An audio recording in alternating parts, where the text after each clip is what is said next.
Hey guys, well, go ahead and grab your tissues because I'm about to make some of you cry. In this video, I'm going to explain to you why rebound on the anvil is horse poo-poo. So let's examine what the claim is.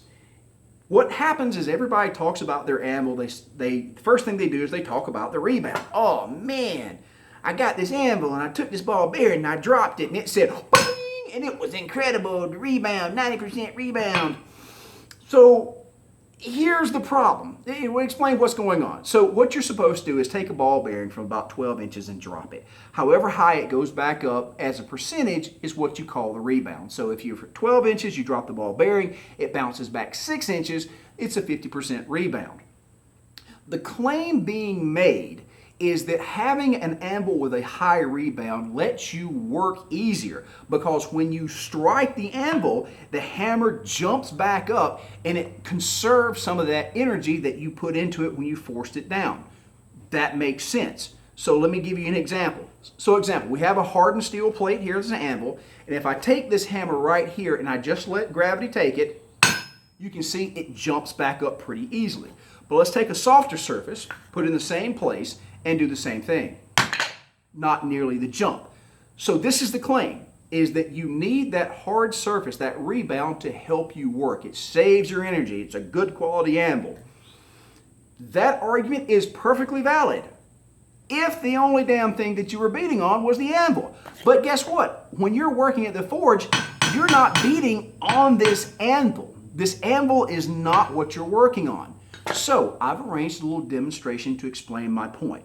I have two balls of Play-Doh here. So let's start right here. And I'm going to take this cool hammer given me by Judah Hyde. Thank you, Judah, and Jeff McCready. Thank you, guys. We're going to use this for the demo. So what I'm going to do here is I'm going to take this hammer, and once again, I'm just going to let it, gravity, take the weight of the hammer and let it fall into the Play-Doh. And boom. Notice that the hammer did not rebound at all. Now, let's take our piece of wood, which is supposed to have inferior rebound. Let's set this up again, and here we go. Oh, look at that. No rebound whatsoever. In fact, pretty much both of these pieces look almost identical in their crushing, in their deformation. So what does this mean? This means that rebound doesn't mean crap is what it means. Because what happens in the act of forging, you're not beating on the anvil. What you want in the anvil is mass under the hammer. Because the softer metal is going to absorb the force of the hammer. So the fact is that if you strike a piece of hot metal and it actually rebounds, your metal's not hot enough. It's too damn cold. Put it back in the fire. So now, back in the day, there was, in a couple pieces of literature, I know that there was some talk about guys going around after World War II looking for anvils in the junkyards, where they would take a ball bearing and drop it on the anvils to measure the rebound.